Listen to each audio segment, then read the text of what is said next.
ఈరోజు యూనివర్సిటీ వచ్చి at first year గురించి చెప్తున్నాను. ఎందుకంటే నాకు చాలామంది డీఎం చేశారు. దాని గురించి చెప్పండి అని చెప్పి నేను ఆల్రెడీ చాలాసార్లు చెప్పాను. మళ్ళీ చెప్పమన్నారు. సరే ఓకే చెప్తాను. సో దీని ఎట్ ఫస్ట్ ఇయర్ యూనివర్సిటీ వచ్చేసి మనకి మెయిన్లీ 2 క్యాంపస్లు ఉంటాయి. అవి పక్కనే ఉంటాయి. ఒకటి కాలేజ్ లైన్ అనేది, ఒకటి కాలేజ్ లైన్, ఒకటి దేహావళన్ క్యాంపస్ అనేది. ఆ 2 పక్కనే ఉంటాయి. జస్ట్ 15 మినిట్స్ 10 మినిట్స్ వాక్ ఉంది అక్కడ నుంచి. సో యూనివర్సిటీ ర్యాంకింగ్ వచ్చేసి మనకి ఇప్పుడు 49 అయితే ఉంది. అండ్ ఓల్డ్ ర్యాంకింగ్లో అయితే 601 నుంచి 801 అయితే ఉంది. సో చూసుకోండి ఒకసారి. మెయిన్ మనం చూసేది ర్యాంకింగ్ కాబట్టి నేను ప్రతిసారి అందుకే ర్యాంకింగ్ చెప్తాను. సో ఫీజెస్ వచ్చేసరికి యూజీ వాళ్ళకైతే మనకి కంప్యూటర్ సైన్స్ చూసింది నేను 17,450 అయితే ఉంది. మళ్ళీ నీకు ఇంటర్న్షిప్ కానీ లేకపోతే ప్లేస్మెంట్ ఇయర్ కావాలంటే 1 ఇయర్ యాడ్ చేసుకుంటే మనకి 22,450 అవుతుంది. సో పీజీ వాళ్ళకి కానీ అంతే. కంప్యూటర్ సైన్స్ 1 ఇయర్ కోర్స్ వచ్చేసి 19,915 అవుతుంది. 2 ఇయర్స్ కోర్స్ అయితే 22,450 అవుతుంది. సో చూసుకోండి ఈగరా. అండ్ స్కాలర్షిప్ వచ్చేసి మనకి చాలా ఉన్నాయి. సో కొన్ని సూపర్ ఎర్లీ బాత్ డిస్కౌంట్ వచ్చేసి మనకి ఎలిజిబుల్ అయితే 3,500. నువ్వు అప్లికేషన్ వేసుకుంటే నీకు 3,500 అయితే ఇస్తారు. అండ్ ఫుల్ అది 5,000 పేమెంట్ మనం ఫుల్ ఫీజు పేమెంట్ కానీ చేస్తే 1,000 pounds ఇంకోటి డిస్కౌంట్ అయితే వచ్చింది. సో ఓవరాల్గా అయితే మనకి కాలేజ్ ఫీజు వచ్చేసి 1,600 pounds నుంచి 700 pounds మధ్యలో ఉంది. ఒకవేళ అది స్కాలర్షిప్ 3,500 కూడా తీసేస్తే. సో మనం చూసుకోవాల్సింది ఏంటంటే డిపాజిట్ ఎంత పే చేయాలంటే 5,000 pounds అయితే మనం డిపాజిట్ పే చేయాలి. ఇప్పుడు అయిపోయింది డేటు 17 జూలై 2026. ఇది సెప్టెంబర్ ఇంటర్క్ వాళ్ళకి. అండ్ ఇది వచ్చేసి హ్యాట్ఫీల్డ్లో ఉంది. దీని పోస్ట్ కోడ్ వచ్చేసి AL109AB ఉంది.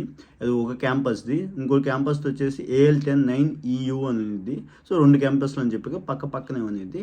ఇది లండన్ నుంచి జస్ట్ మనకి 25 kilometers, అదే 25 minutes to ½ an hour రేంజ్లో అయితే ఉంది. మనకి బై ట్రైన్ అయితే వెళ్ళాలి. ఓకే, మొత్తం ఓవరాల్గా అయితే బాగానే ఉంది యూనివర్సిటీ అయితే. నేను చదివింది గారు అక్కడ university of at first year. వీళ్ళు పార్ట్ టైం జాబ్స్ కానీ అవన్నీ మనకి కెరియర్ ఒక వెబ్సైట్ అయితే ఉంది. ఆ కెరియర్ వెబ్సైట్లోకి వెళ్తే మనకి ఆ పార్ట్ టైం జాబ్స్ అయిగా తెలుస్తూ ఉంటాయి. అండ్ వీళ్ళు ఆఫర్ లెటర్ ఒక 1 నుంచి 2 weeks అయితే పట్టిద్ది వీరు మనకి ఇవ్వడానికి, మనం అప్లికేషన్ వేసిన తర్వాత. సో డిపాజిట్ అయితే ఫస్ట్ సీట్ హోల్డ్ చేయడానికి మనం 100 pounds అయితే కట్టాలి. ఆ తర్వాత నువ్వు 5,000 pounds కానీ కడితే 500 నుంచి నీకు 1,000 దాకా మళ్ళీ డిస్కౌంట్ అయితే వచ్చింది. వీళ్ళు ఎంఓఐ గారు యాక్సెప్ట్ చేస్తారు. కొన్ని బేసెస్ మీద ఉంటాయి వీళ్ళకి. అవి మనం ఎలిజిబుల్ అయితేనే ఈ ఎంఓఐ అయితే యాక్సెప్ట్ చేస్తారు. సో మనం ఇంగ్లీష్ చూసుకుంటే 12th చూసుకుంటే మనకు 60% అయితే వచ్చి ఉండాలి. అండ్ కొన్ని స్టేటస్కి అయితే బీహార్ లాంటివి ఉంటాయి కదా, వాటికైతే 65% ఉండాలి. అండ్ మనం ఎలిజిబుల్ వచ్చేసి బ్యాచిలర్కి 60 నుంచి 70 మధ్యలో ఉండాలి ఓవరాల్ మన బ్యాచిలర్స్ అయితే. అండ్ ఇంకోటి పీజీ అయితే 50% నుంచి 60% అయితే ఉండాలి క్వాలిఫై అయ్యి మనం.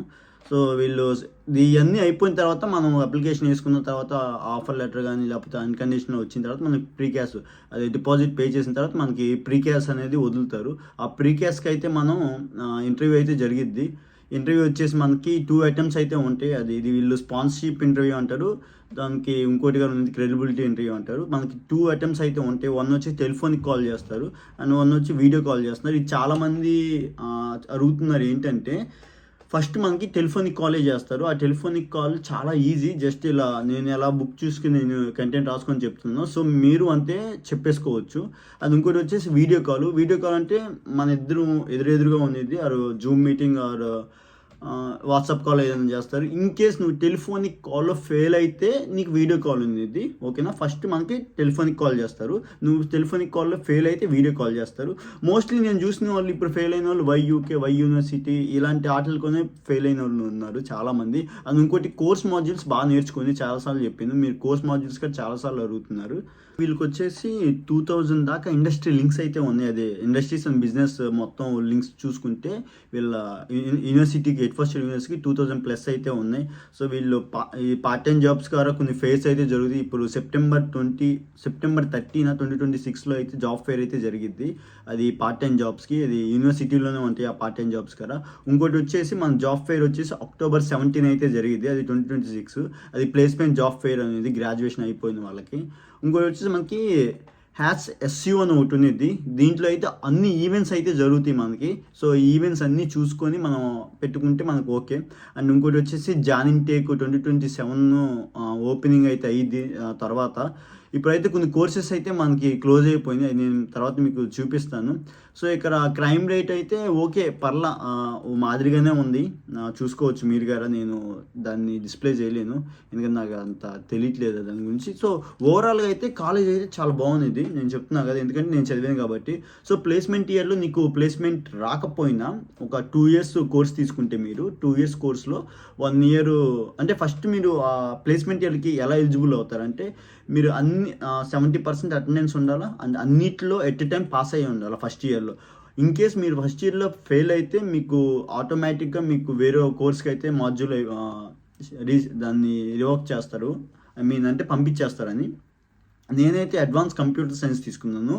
తర్వాత నేను ఫెయిల్ అయినప్పుడు, నేను ఆర్టిఫిషియల్ ఇంటెలిజెన్స్ ఫెయిల్ అయిపోయినప్పుడు వాళ్ళు నన్ను అడ్వాన్స్ రీసెర్చ్లోకి అయితే మూవ్ చేశారు. దీనికి ఏమైందంటే సేమ్ ఉండిద్ది, కాకపోతే ఒక మాడ్యూల్ మనకి యాడ్ అయ్యిద్ది, అది అంత ఈజీయే. సో కంప్యూటర్ సైన్స్ గురించి నేను మాట్లాడుతాను. బేసిక్గా ఎడ్ఫోర్డ్ యూనివర్సిటీలో కంప్యూటర్ సైన్స్ కానీ, డేటా సైన్స్ కానీ, సైబర్ సెక్యూరిటీస్ కానీ వీటికి కొన్ని 2 నుంచి 3 ఎగ్జామ్స్ ఉంటాయి, కానీ ఈజీగానే ఉంటాయి, చదివి పాస్ అవ్వచ్చు. ఇప్పుడు ఏంటంటే మన ప్రాజెక్టు ఇదివరకు జస్ట్ దాంట్లో పాస్ అయితే చాలు, కానీ ఇప్పుడు వైవాలో గారు పాస్ అవ్వాల్సిందే. దాంట్లో 50% రావాలి, ప్రాజెక్ట్లో 50% రావాలా. ఈ రెండిట్లో ఏది ఫెయిల్ అయినా సరే నువ్వు కంపల్సరీ ఒక ఛాన్స్ ఇస్తారు మళ్ళీ ఫెయిల్ అయిన తర్వాత. సో మేము వైవాకి వెళ్ళాము, వైవా అప్పుడు మాకు అందరం ఆల్మోస్ట్ పాస్ అయిపోయాము, ఎవరికి ఏమి కాలేదు. నాకు తెలిసిన ఒక వాళ్ళకి సైబర్ సెక్యూరిటీ వాళ్ళకైతే ప్రాజెక్టు ఫెయిల్ అయ్యారు, ఐ మీన్ వైవా దగ్గర ఫెయిల్ అయితే వాళ్ళు ఇప్పుడు 5,000 పౌండ్స్ దాకా కట్టుకోవాలి. ప్రాజెక్ట్ ఫెయిల్ అయితే 5,000 పౌండ్స్ కట్టాలి. చెప్తున్నాను, ఆషామాష కాదు, ఎందుకంటే వస్తున్న వాళ్ళకి చెప్తున్నాను, దగ్గర పెట్టుకొని చదువుకోండి. ఎందుకంటే ఫెయిల్ అయితే, నేను ఆర్టిఫిషియల్ ఇంటెలిజెన్స్ ఫెయిల్ అయినప్పుడు నేను దాదాపు 3,000 పౌండ్స్ అయితే పే చేశాను.